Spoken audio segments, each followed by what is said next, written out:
अधरं मधुरं वदनं मधुरं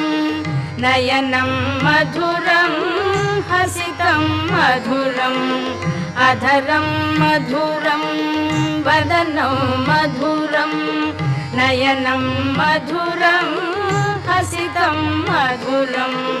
हृदयं मधुरं गमनं मधुरं मधुराधिपतेरखिलं